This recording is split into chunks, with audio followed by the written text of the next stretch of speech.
18h15, 19h, le dimanche, l'essentiel du sport. C'est Zone Mixte sur Rhône FM. Le FC Sion avance sereinement en 2024. Victoire à Ville le week-end passé, succès contre Haro il y a 2 jours.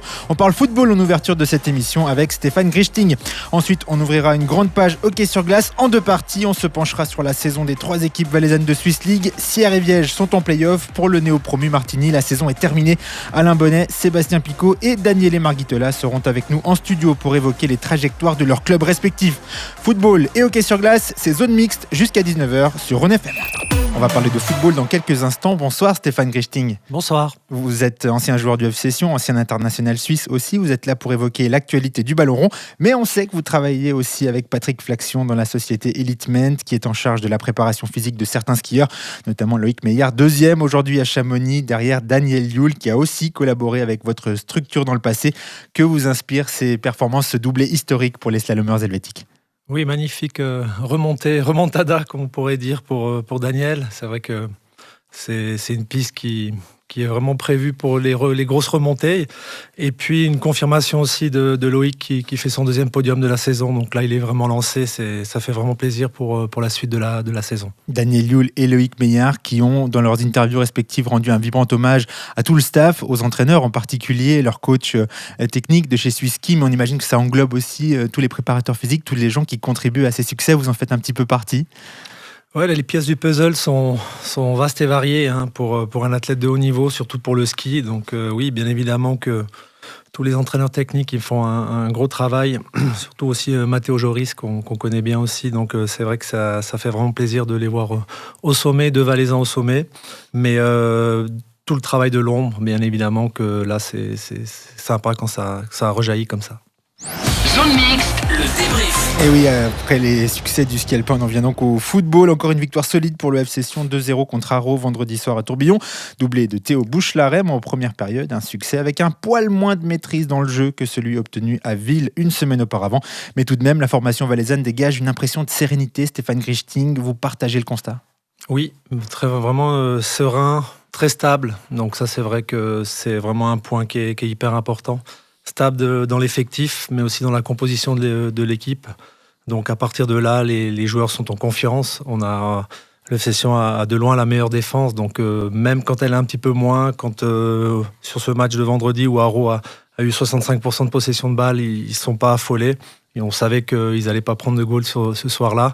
Et puis après, les buts sur corner font aussi souvent la différence, ou par coup franc ou par penalty. Donc là, c'est vrai que c'est de bon augure pour la suite, parce qu'on sent vraiment que cette équipe, elle peut voyager et puis qu'elle peut gagner aussi sereinement à domicile. Si on met un petit peu en balance les 2 matchs, lequel vous a le plus surpris en bien? Celui à Ville, maîtrisé de bout en bout, celui contre Haro, justement, où le FC Sion parvient à laisser passer l'orage, à perdre la possession du ballon, mais à quand même s'imposer. Oui, alors je crois qu'il y a 2 enseignements sur ces 2 matchs-là.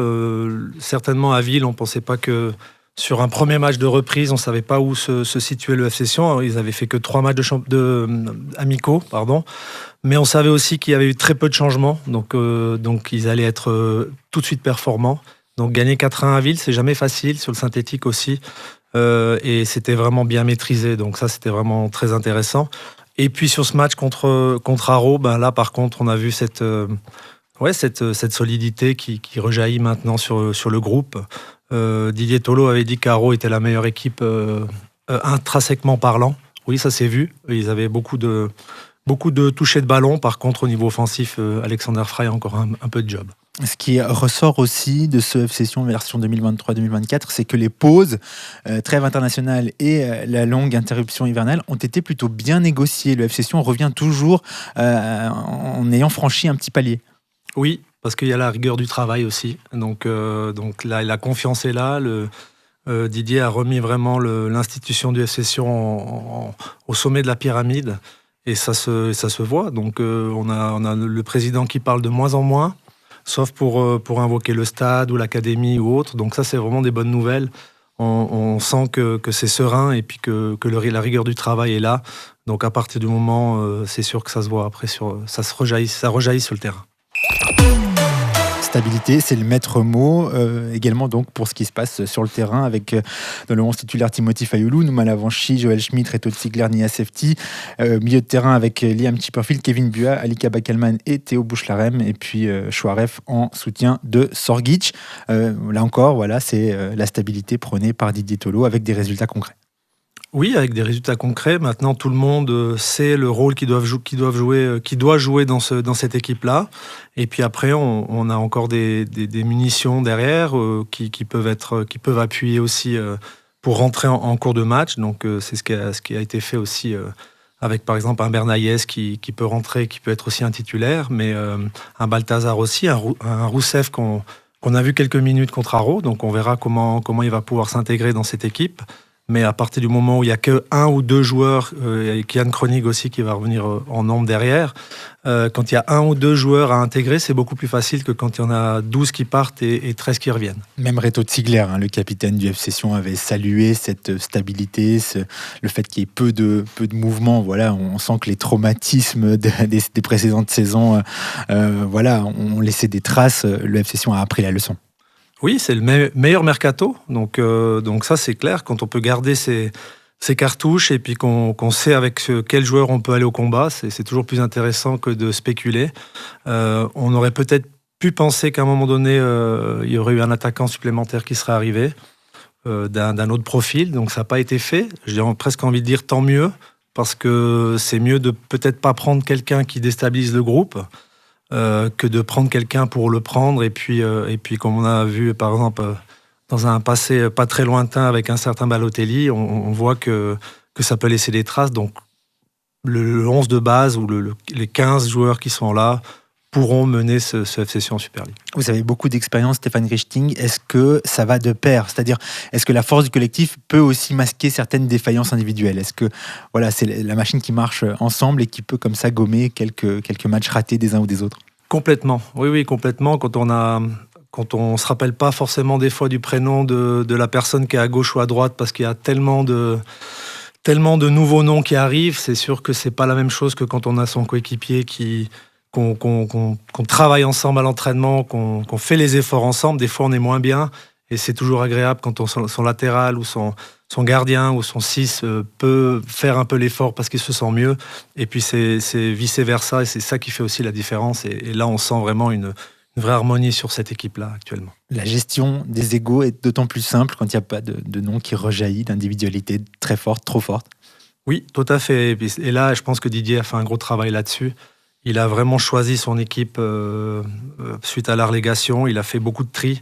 Il a enlevé un petit peu les cadavres des armoires pour pouvoir vraiment avoir des gens qui veulent mouiller le maillot du FC Sion. Et comme je l'ai dit avant, c'est vraiment l'institution du FC Sion qui est mise en avant maintenant. Il y a eu 2-3 joueurs qui sont sortis un petit peu de ces travers-là, même avec la qualité. Et on voit qu'ils ont été prêtés ces dernières semaines. Donc c'est vraiment ce travail de Didier qui paye là et vraiment un grand mérite à lui. Le football est un sport collectif. Est-ce que malgré tout, il y a une ou l'autre individualité qui sortent du lot dans cette équipe du FC Sion ? Oui, je pense qu'il y en a pas mal, mais si on se réfère du dernier match contre Haro, on a un Bouchlarem qui est pétri de talent. Et puis le gros souci qu'il y a eu pour lui, c'est qu'il est arrivé avec l'étiquette du joueur de l'entraîneur, puisqu'il est arrivé avec Didier Tolo de Pau. Mais il est pétri de talent et Didier, il sait, c'est pour ça qu'il y a eu quelques petits moments où Didier lui a demandé un petit peu plus pour être plus décisif, parce qu'il peut être décisif. Et là, on a vu que faire des passes, pouvoir marquer, même s'il a 22 ans, il doit passer ce palier-là. Et c'est sûr que ça va aider ce FC Sion. Il y a plein d'autres personnes, un Chouaref aussi, qui peut amener un plus, même un Berdaïes. Et donc, c'est vraiment de bon augure pour la suite. Chouaref, ça rejoint un petit peu ce qu'on disait tout à l'heure. Il peut passer au travers sans que ça se remarque, entre guillemets, mais il peut aussi être décisif. Oui, c'est le meilleur buteur du club, je crois, avec 6 réalisations, devant Sorgic, il me semble. Ouais, très clair avec ses coups francs, il n'est pas loin non plus. Il est à 5 buts aussi, oui. Donc c'est vrai que tout le monde peut marquer aussi, et tout le monde peut passer un petit peu à travers. C'est toujours quelqu'un d'autre qui prend le relais. Donc ça, c'est aussi toujours intéressant de pouvoir garder ce niveau-là, même si on est un petit peu moins bien sur certains matchs. Vous avez anticipé ma question tout à l'heure, Stéphane Grichting. Vous qualifiez ce mercato de très réussi. Les arrivées de Georgi Rousseff et de Jan Kronig, le défenseur haut-valaisan qui n'avait jamais porté les couleurs du FC Sion. Départ de Denis Wilpoa, Heinz Liner qui n'était pas forcément dans les plans. Départ aussi de Sandro Teller et de Yacine Fortuné. On se retrouve malgré tout, Stéphane Grichting, selon vous, avec un effectif équilibré à même de pouvoir livrer la marchandise pour les deux tableaux, championnat, éventuellement remonter en Super League et la Coupe de Suisse. Oui, je pense que là maintenant le calendrier, il n'y a pas une allure infernale. C'est vrai qu'il faudra quand même gérer un petit peu le fait qu'il y a cette Coupe Suisse où on sait que les supporters commencent un petit peu à frétiller quand vous on le dites sort. comme ça, si pollution des esprits il y a, elle vient des supporters, des gens de la base. Oui, de tout le monde. Bien évidemment qu'il y a une excitation dans ce canton quand on parle de cette Coupe Suisse. Ça, c'est indéniable. Je pense que les joueurs doivent rester clairs dans leur objectif. C'est la remontée en Super League et un match de gala contre Young Boys où il y aura vraiment rien à perdre. Mais cet effectif-là est assez bien pour pouvoir affronter vent et marée. Mais il faut aussi éviter les suspensions, les blessures et bien évidemment les méformes éventuelles de certains. Je crois connaître le fond de votre pensée, Stéphane Grichting, mais si on revient au championnat, Sion, Thun et les autres, mais vous pensez plutôt que c'est Sion et les autres. Oui, sans manquer de respect au FC Thun, bien évidemment que c'est une équipe qui joue vraiment à son niveau, qui est avec Lustrinelli qui est un superbe entraîneur, qui fait vraiment du très bon travail là-bas. Maintenant, le véritable adversaire du FC Sion, c'est le FC Sion. Si le FC Sion là joue avec ses moyens et à son niveau, je vois pas qui, même le FC Thun, pourra pas rivaliser. Stéphane Grichting, on vous a reçu à plusieurs occasions, dans divers contextes. Vous avez dit vous-même, on n'entend plus parler trop le président sur le plan sportif. Qu'est-ce que ça vous inspire, cette sérénité ? Il faut vraiment en profiter parce que ça peut ne pas durer. Est-ce que c'est vraiment une période charnière pour le FC Sion ? Oui, alors ça, c'est bien évident que quand on n'entend pas parler le président, c'est vraiment un signe que le club va bien, ou que les clubs vont bien quand le président ne parle pas. Donc, il se concentre pour ses futurs projets et autres. Donc, on a parlé du stade, la nouvelle académie et tout ça. Donc ça met aussi moins de pression sur les joueurs, moins de pression sur Didier. On sait que Didier, c'est quand même quelqu'un qui de ces 10 dernières années, c'est quasiment le seul, je pense, qui a fini ses saisons au FC Sion. Donc là, il ne faut pas rajouter du poids là-dessus. Il y aura assez de tension sur certains matchs et sans rajouter de l'huile sur le feu. Donc c'est très bien comme ça. Et puis chacun a son rôle et c'est, je pense, comme ça qu'un club doit être tenu. Quelle que soit votre opinion sur les projets dans le dur de Christian Constantin, qu'est-ce que vous avez à dire par rapport à justement ce qui s'est passé encore le mois passé avec la présentation d'une vision d'avenir pour le football valaisan, avec du soutien, avec des infrastructures à construire et en ville de Sion et dans d'autres endroits du canton, avec ce projet d'académie puis de nouveaux stades. Je ne sais pas lequel viendra en premier, ça dépendra de plein d'éléments, mais voilà, est-ce que vous avez l'impression qu'on est sur la bonne voie ? Oui, quand les politiques, quand tout le monde veut mettre un petit peu du sien pour essayer de trouver des solutions, bien évidemment que ça va certainement avancer.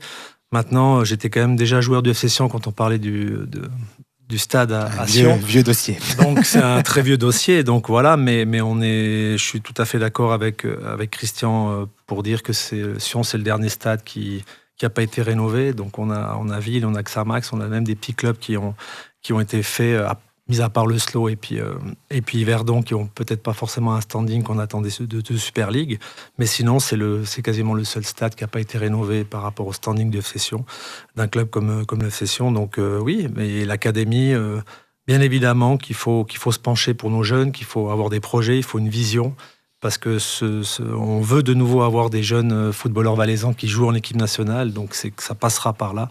Et ça passera pas par tout le temps d'acheter des joueurs à gauche, à droite. Donc il faut bien évidemment investir dans ces jeunes-là pour pouvoir leur donner une vision à eux aussi pour le futur. Et on suivra ces projets avec la plus grande attention. Prochain rendez-vous pour le FC Sion, vendredi 20h15 à Tourbillon face à Baden, qui n'est plus la lanterne rouge de Challenge League. Merci beaucoup Stéphane Grichting. Le hockey, c'est votre truc ou pas ? Un petit peu. Ah oui, un petit peu, d'accord. On va en parler après la musique avec nos autres invités, des représentants du HC Sierre, du HC Viège et du HCV Martigny. À tout de suite.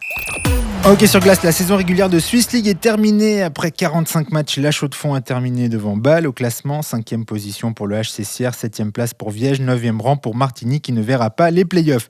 Bilan intermédiaire donc pour les Sierrois et les Viégeois qui lanceront la prochaine phase le mardi 13 février.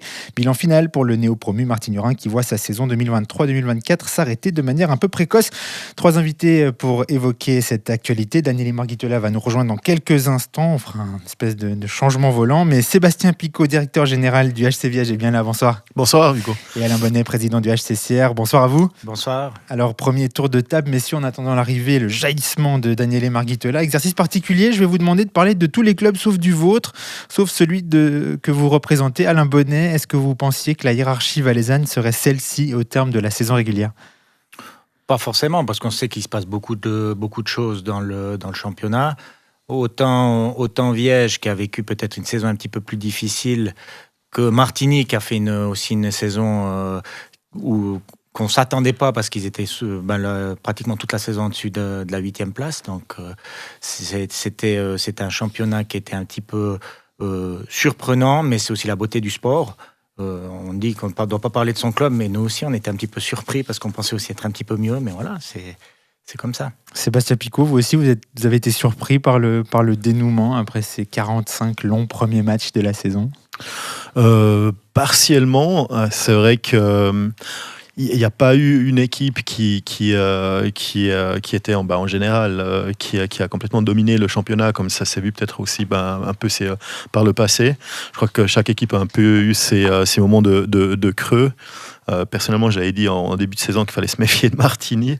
Donc, le championnat m'a donné raison parce que déjà que tu prends un peu l'euphorie de la promotion avec. Et en tout cas, ils nous ont bien embêtés toute la saison. Daniele Margitola, vous venez d'arriver. Merci beaucoup d'être avec nous. Bonsoir. J'ai demandé aux invités qui étaient déjà là de livrer un petit bilan, mais du point de vue des autres clubs, c'est-à-dire de ne pas nous parler du HCV Martigny que vous représentez, mais de la concurrence cantonale. Est-ce que vous avez été surpris par le dénouement de cette saison ? Oui, alors même de notre côté, on a été un peu surpris, je dois dire. Donc, on ne s'attendait pas à finir comme ça. Après, suite à un début de championnat assez positif pour nous, on y a cru assez vite. Donc, on a vu qu'on pouvait être compétitif dans ce championnat. Maintenant, on arrive à la fin avec 2 points de retard, ce qui fait très mal, surtout sur un dernier match, mais on est content du parcours. Mais vous pensiez voir Sierre et Viège autant en galère, si j'ose dire ? Bon, disons qu'à la fin, Sierre, il n'a pas eu si galère que ça. Il y a eu des moments de difficulté sur la saison, mais c'est tout à fait normal parce que la Ligue elle est très compétitive. Viège, effectivement, ils ont eu un peu plus de problèmes. Mais ça aussi, c'est une ligue qui devient de plus en plus équilibrée. Donc, c'est pas évident de pouvoir performer toutes les saisons, garder le niveau. Il y a beaucoup de paramètres qui rentrent en jeu. Ça peut être des blessures, ça peut être des moments où d'autres équipes ils poussent un peu plus fort. Donc, c'est une surprise, mais c'est aussi le sport. Merci de vous être prêté à ce jeu. Revenons à vos clubs respectifs. Daniele, vous venez d'arriver, mais on en parlait, dénouement amer pour le HCV Martigny, sur la barre pendant tout le championnat, jusqu'à vendredi et cette défaite 3-2 contre Bellinzone. Cruel, amer, ce sont les mots qu'on a pu entendre au forum. Oui, effectivement, c'est un peu ça, mais au final, c'est une saison, on se joue aux 45 matchs. On a eu parfois, le long de la saison, un peu de chance à gagner certains matchs en prolongation, par exemple. Et puis, sur le dernier match, on n'en a pas eu du tout. On a pu shooter 55 fois et ça ne rentre pas. Mais à la fin, ce ne sont pas des excuses comme ça qu'il faut chercher, mais plutôt à voir qu'est-ce qu'il faut adapter pour pouvoir avoir ces 4, 5 ou voire 10 points en plus sur la saison. Au final, il vous manque 2 points sur votre dernière semaine. Voilà, vous battez Sierre, vous battez la Chaux-de-Fonds. Où est-ce qu'ils ont manqué ? Où est-ce qu'ils étaient prenables, ces 2 petits points qui ont manqué ? Si on regarde en arrière, il y a plusieurs épisodes où on aurait pu faire 1 point, 2 points en plus, mais ça vaut pour toutes les équipes. Hein. Quand il y a un poteau à la dernière seconde, par exemple, ça arrive ça peut arriver à Martigny, ça peut arriver sûrement à Sierre et à Viège aussi. Donc, c'est plein de détails aussi dans la construction de l'équipe où, à un certain moment, on a pu perdre certaines licences B ou en avoir qui nous ont permis de gagner des matchs ou d'en perdre. Donc, c'est beaucoup de paramètres. Il n'y a pas un point ou l'autre. C'est un ensemble. Ces chamboulements dans l'effectif, 6 gardiens utilisés, c'est l'une des explications qui permet d'expliquer ce gap qu'il a manqué. Non, je ne pense pas, parce que le fait d'avoir, par exemple, Kevin Pache en début de saison, c'était très positif pour nous, mais c'était aussi une surprise qu'il performe comme il a performé. Donc, c'est ce que je disais avant. Le fait d'avoir eu des licences B, ça nous a permis de gagner des matchs. Et pour la même raison, on en a pu perdre quand on s'est retrouvé assez vidé d'un jour à l'autre. Mais c'était la nécessité du club par rapport au budget. Donc c'était un choix avec les pros et les contres qui viennent avec. Sébastien Picot, pour le HC Viège, c'était de nouveau une drôle de saison. 7e place, c'était tarif minimum au final? Ouais, alors, après coup, pour le moment, on est surtout soulagé d'avoir accroché cette 7e place, oui, parce qu'il y avait énormément de pression. On en discutait, on est venu ensemble avec Alain en voiture, vu qu'on habite assez proche. On discutait un peu en voiture. C'est vrai que c'est vrai que c'est vrai que c'était un peu depuis le premier match. Voilà, je m'y retrouve. Le premier match, le derby qu'on a joué à domicile contre Sierre, c'était un peu toute la saison après compliqué. Donc on a jamais vraiment lâché cette pression. Il y a eu la pression un peu toute la saison et voilà, c'était compliqué. Alors bien sûr qu'on s'attendait pas à une saison aussi difficile. Après voilà, on perd une quinzaine de matchs avec un but d'écart. C'est chaque fois des petites choses. Je dois dire, on a pu garder un vestiaire très sain. On n'a pas dû changer d'entraîneur, ce qui était vraiment une volonté, parce qu'on a eu ces dernières années beaucoup de changements au niveau des coachs, au niveau des directeurs sportifs, au niveau des étrangers. Et il fallait vraiment qu'on mette un peu de calme dans l'entreprise, chose qu'on a faite. Et puis de travailler un peu dans la continuité. Pour moi, c'était un peu un défi de garder quand même l'équipe déjà dans les playoffs maintenant, avec un vestiaire sain. Et puis peut-être aussi un peu un changement de philosophie. On est parti un peu de ces grands noms pour aller chercher des joueurs qui veulent s'impliquer pour l'équipe et qui se lèvent pour nos couleurs. Moins d'ambition au départ, c'est ce qui avait été présenté, mais quand même un peu de déception à l'arrivée. Comment on explique ce paradoxe? Ouais, c'est dur encore à dire. Donc il faut comme Daniel disait très justement, il faut toujours tout remettre en question. Oui, il te manque peut-être quelques points. Voilà. Qu'est-ce qu'il faut faire pour être plus performant? Tu peux remettre en question la politique de transfert. Mais je pense pas que c'est ça, parce je pense qu'on a défensivement, on est très solide. Pour nous, c'était le poste de gardien était très important. Je pense qu'avec Stéphane Muller, on a eu un gardien qui a fait le job, 9 blanchissages. On n'a pas été très performant au niveau de la conclusion. Il y a des raisons qui sont pas forcément les plus évidentes, qu'il faut rechercher un peu. C'est des petites choses aussi, comme je disais, parce qu'on a souvent perdu d'un but. Donc 15 matchs avec un but, ça fait c'est souvent des détails après qui font que tu es du bon côté ou pas. Donc on a pris un peu le pari de pas vouloir tout changer, de travailler un peu dans la continuité. On l'avait annoncé aussi, et puis c'est en fait ce qu'on fait. Rapidement, Sébastien Picot, pas de problème culturel ou structurel à Viège? Non, je pense pas. La tête, après, ça joue quand même aussi un rôle. Souvent, quand tu rentres un peu dans cet engrenage, et puis, comme j'ai dit, on n'a jamais eu 2-3 semaines où on pouvait jouer un peu avec de la simplicité. C'était toujours, c'est toujours un peu le couperet qui était derrière, qui nous attendait. Donc, on se réjouit de jouer les playoffs. Alain Bonnès, hier, 5e à 14 points du top 4 et seulement à 5 points d'avance sur Martigny. Exercice en dents de scie. Oui, tout à fait. En dents de scie, on a pu faire des très bons matchs comme des matchs beaucoup plus compliqués. C'est à l'image de notre saison. On a vu certains matchs aussi, même dans le même match en lui-même, 10 très bonnes premières minutes. Après, plus rien jusqu'à la fin, et de nouveau 10 dernières minutes qui sont aussi très bonnes. Voilà, il y avait plein de choses qu'on a essayé d'analyser. C'était une saison compliquée au niveau des résultats, en deçà de nos attentes et puis de nos objectifs. C'est clair que cette année, on voulait vraiment passer un cap. Cette saison, elle s'est bien terminée avec cette qualification en 5e place, avec un tirage qui nous est favorable pour la suite. Je pense que Getse est une équipe qui nous a quand même bien convenu durant tout le championnat. Donc on veut vraiment pouvoir maintenant passer ce cap et puis de passer un tour en play-off. C'est vraiment une priorité pour nous. Mais j'avoue que ces dernières semaines, on se concentrait plus à se dire faut être vraiment dans les 8 parce qu'on sentait que c'était vraiment très chaud derrière nous et puis qu'il y avait quand même ces points de différence avec les 4 premiers. Le changement d'entraîneur, là, dans la phase ultime de cette saison régulière, c'était déterminant. Si on regarde les résultats, oui, clairement. Je pense qu'il y a eu tout de suite une réaction des joueurs. Déjà, rien que le premier match qu'on a joué à Getse, l'entraîneur Mario a débarqué, Mario Pouliot a débarqué, il n'a pas fait un entraînement, puis on fait un super match. Et puis vraiment, les joueurs, on a ressenti un renouveau dans le vestiaire.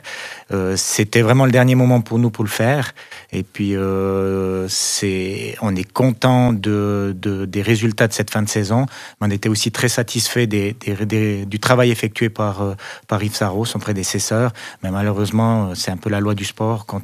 Quand ça ne suit plus derrière et puis qu'on a un manque de résultats, on doit justement faire ce changement. L'alchimie, c'est une affaire de feeling. En interviewant certains joueurs du HCCR, ils nous ont dit depuis l'arrivée du nouvel entraîneur, sans remettre en cause le travail de l'ancien, qu'ils étaient plus libérés, c'était presque physique, on leur a presque enlevé un poids des épaules.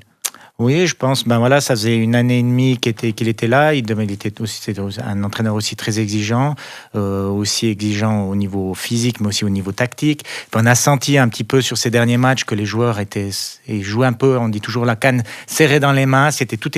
Tous les gestes simples étaient un petit peu compliqués. Et puis avec ce changement, je pense que ça a libéré certains. Et puis la grande chose, c'est que le moral, c'est avec les victoires. Et puis quand tu enchaînes des victoires, tout va mieux. Hein. On l'a vu déjà même avec Yves. On a une série de défaites en début de saison. C'était un peu compliqué. Tout à coup, tu as 4-5 matchs avec des bons résultats. La pression tombe aussi dans le vestiaire. Donc tout est lié aussi aux résultats à court terme. Merci pour ces premiers échanges, messieurs. Un peu de musique et on revient juste après. On parlera play-off pour Sierre et pour Viège et aussi apprentissage pour le HCV Martigny. Strangers sur Rhône FM, on n'a pas 3 étrangers en face de nous parce qu'ils sont visiblement complices. Daniele Margitola, Alain Bonnet et Sébastien Picot sont toujours avec nous pour parler de hockey sur glace. Daniele Margitola, fin de saison pour le HCV Martigny et maintenant du repos et du boulot pour préparer la suite. Effectivement, quelques jours de repos. Après, on se mettra au travail pour la saison prochaine. Quelques jours aussi d'analyse sur la saison qu'on a fait et puis on recommence. Daniele Margitola, on vous avait croisé en début de saison, on a l'impression que vous avez vécu 4 années en une avec tout ce que vous avez eu à faire du côté de Martigny. Oui, c'est vrai, la transition elle a été assez rude du côté organisationnel, si on peut dire comme ça. Donc finalement, ça s'est assez bien passé, donc, que ce soit sportivement ou au niveau du club. Donc on est assez content, même si ça reste amer, c'est un peu frais maintenant pour être très très content, mais en bilan plutôt positif. Quelle est la principale leçon qui a été tirée et pour vous sur le plan personnel et pour le HCV Martigny dans un but de progression? Je pense que c'était aussi une année un peu test pour nous. C'est un peu de dire, de voir, disons, de comprendre les erreurs, si on veut, mais parce que dans les conditions qu'on a eues, je pense qu'on a fait du bon travail. On était si proche des playoffs, ça manquait pas grand-chose. Donc, je pense qu'on a fait ce qu'on a pu sur une première saison et puis ça reste positif. Donc, maintenant, il faudra comprendre les objectifs du club aussi pour l'avenir et puis faire en fonction. D'un mot, est-ce qu'il y a des joueurs qui vont quitter le HCV Martigny, soit provisoirement pour aller aider en licence B d'autres formations, soit à titre définitif? Alors, il y a quelques joueurs, effectivement, on a fait des licences B avec des clubs de National League. Quant à l'équipe, pour l'instant, on n'annonce pas encore les départs, etc. Il y a encore des discussions qui sont en cours, donc c'est en chantier pour l'instant. On a une partie de l'équipe qui est sous contrat pour l'année prochaine aussi. Du renfort à Sierre, par contre, pour attaquer les playoffs, Alain Bonnet. Oui, du renfort. 2 joueurs qui sont arrivés de Bellinzona. Et puis, ils ont déjà pu jouer leur premier match à Olten.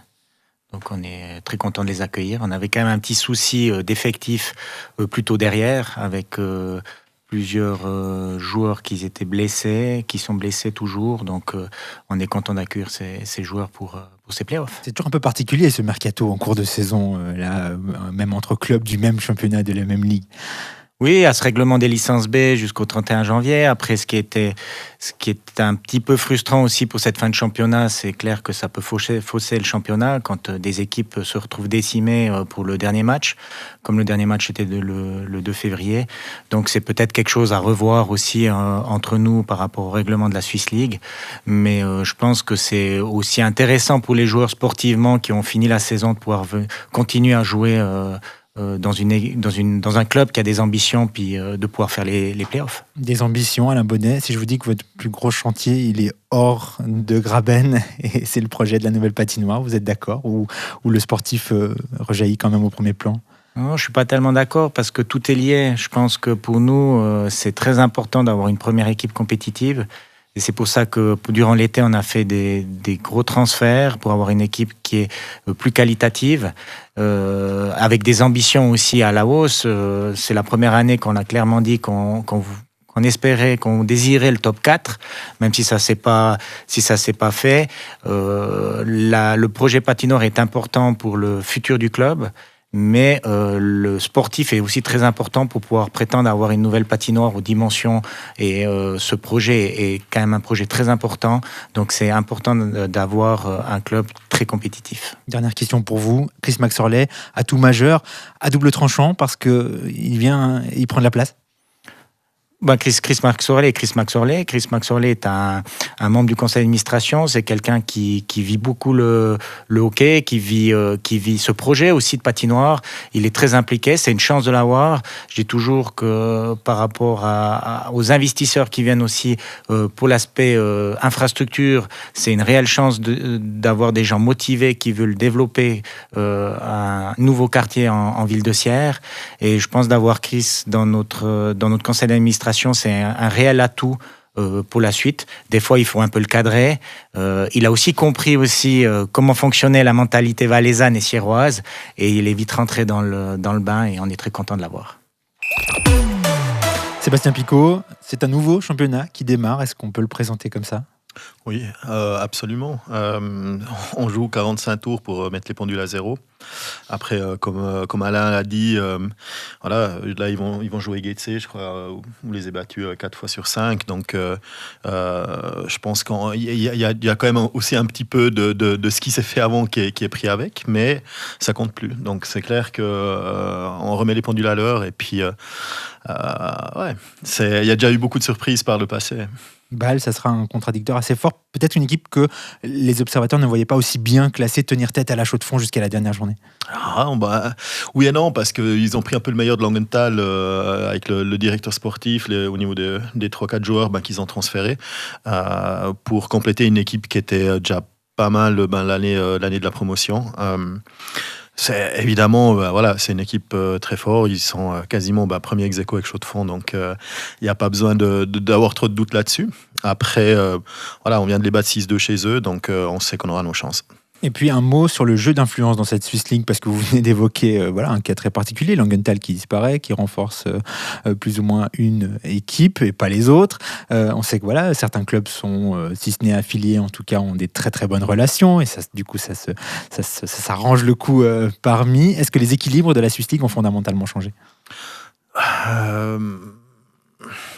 Je pense pas. Avec petite précision d'ailleurs, la Chaux-de-Fonds qui n'a pas sollicité, après la finale de l'an dernier, une éventuelle promotion. Alors, ils l'ont sollicité, mais ils ne l'ont pas reçu. Oui, voilà. On va dire ça comme ça. C'est vrai que pour nous, c'était un petit peu frustrant d'avoir un Getse qui va mettre un gardien junior quand il joue Winter Tour et puis qu'ils arrivent quand même contre nous avec. Mais voilà, je veux dire, on était assez clair dans notre tête qu'il fallait en tout cas pas compter sur les autres pour nous aider. On a vu que Martigny à Winter Tour, qui était quand même un peu nos concurrents directs sur la fin de championnat, championnat en vraiment rien lâché. Donc Winterthur qui bat Chaux-de-Fonds, Martigny qui a battu Sierre, qui va gagner à Chaux-de-Fonds. Donc c'était assez rapidement clair qu'on devait se concentrer sur nous et puis pas trop espérer que ceux qui étaient classés mieux que nous allaient nous faire des cadeaux. Si on résume, vous êtes tous un petit peu déçus, vous êtes tous un petit peu fatigués, vous êtes tous très soulagés, soit d'en avoir terminé, soit de passer à la suite. En un mot, oui, non, est-ce qu'on a prouvé lors de cette saison qui est encore en cours que 3 clubs valaisans pouvaient exister en Swiss League, Alain Bonnet ? Oui, à court terme. Ah, à court terme, avec une nuance. Sébastien Picot ? Alors moi, j'ai toujours été assez clair qu'il y avait... Aucun souci. Après, c'est vrai que nous, on est un petit peu plus loin du Valais francophone. Hein, donc, voilà. En tout cas, Martigny nous fait pas mal du tout. Et puis, je pense, pour en avoir parlé avec Alain, les derbys, surtout aussi entre Sierre et Martigny, ça remplit les patinoires. Donc, c'est, je pense, tout bénef. Danielé, c'est peut-être la place du HCV Martigny qui était le plus remise en question. Il n'y a pas de question à avoir. Non, effectivement, je suis assez du même avis. Après, ça dépend des objectifs du hockey valaisan global. Vaste débat. Voilà, on peut en discuter pour un bon moment. Je suis d'accord qu'actuellement, c'est quelque chose qui peut marcher. D'ailleurs, les derbys, en tout cas les nôtres avec Sierre, on a vu que ça, il y a assez d'engouement des deux côtés, des patinoires pleines. Ça mène à une bonne rivalité. Effectivement, à long terme, c'est un discours que c'est un peu compliqué à faire en 2 minutes, mais voilà. Moi, je viens aussi un peu de l'extérieur, je dois dire, donc je vois bien quelque chose en jour la Liga ici, mais est-ce qu'un club seul arrivera à le faire? Ça, c'est une bonne question. Voilà, des questions qu'on va laisser comme ça en suspens dans l'air pour nos auditrices et nos auditeurs. Merci beaucoup. Merci infiniment, messieurs. Mardi 13 février, donc, début des quarts de finale des playoffs. Bâle-Viège et Getseke Lions Sierre. Série au meilleur des 7 matchs. Rencontre à domicile vendredi 16 février et mardi 20 février pour les formations valaisannes. Merci beaucoup infiniment, Alain Bonnet, Sébastien Picot, Daniel Marguitola d'avoir été avec nous. Belle fin de soirée à vous. Et puis c'est déjà la fin de cette émission. On sera de retour dimanche prochain pour parler de football, de hockey et de ski alpin. Merci aussi à Malena qui était à nos côtés ici en studio, qui nous aide chaque dimanche à produire cette émission. Merci à vous toutes et tous de nous suivre. Belle soirée, bonne fin de dimanche à l'écoute de Rhône FM. 18h15, 19h, le dimanche, l'essentiel du sport. C'est Zone Mixte sur Rhône FM.